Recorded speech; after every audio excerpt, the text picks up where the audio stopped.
Welcome back to Sam's Watch Review. Here are some of my favorite budget models from Casio: the W59, F91, F94, and F105.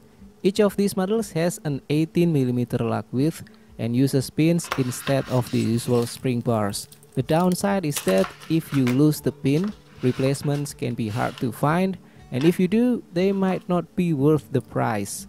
Let me show you what the pin looks like. I will take one out of my F105, and here's the pin itself. And here's a comparison with a standard 18mm spring bar, which is a typical for 18mm lug widths. Now, if we try to use this standard 18mm spring bar in the watch lug, here's what happens.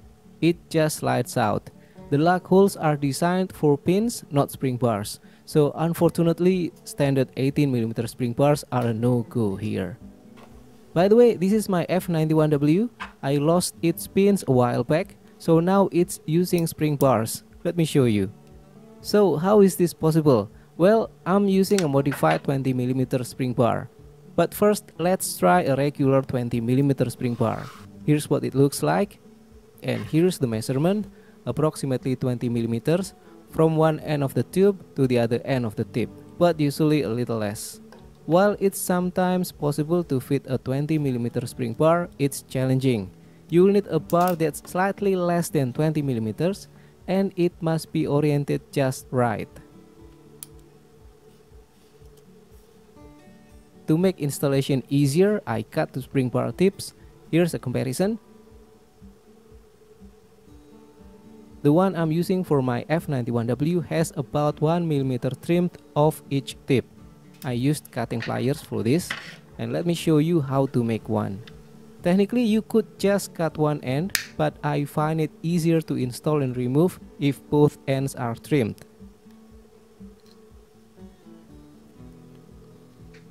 After cutting, smooth the edges with a file or sandpaper.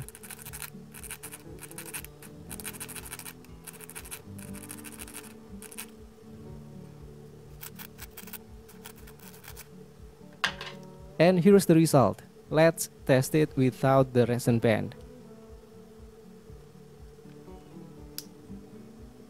It holds nicely, not a fixed fit, still sliding a bit to the sides, but it doesn't come off by itself, and it's easy to install and remove.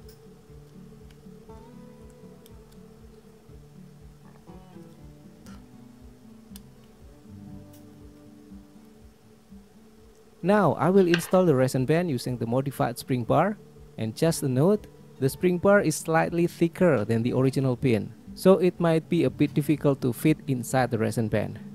Once in, attach the band and spring bar to the watch.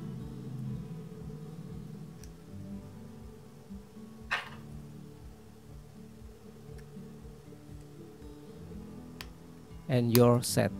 Now I don't have to worry if I lose the pin. By the way, I haven't tried modifying a 21mm spring bar yet, but it might fit even better. Please let me know if any of you have tried modifying from that size. As a disclaimer, this method might not work if the spring bar is much shorter than 20mm or if the diameter is a lot larger than the pin. I'm using a small standard spring bar about 1.3mm in diameter. And that's it for now. I hope this tip also works for you. Don't forget to click like, subscribe, and I will see you again in the next video. Have a great day.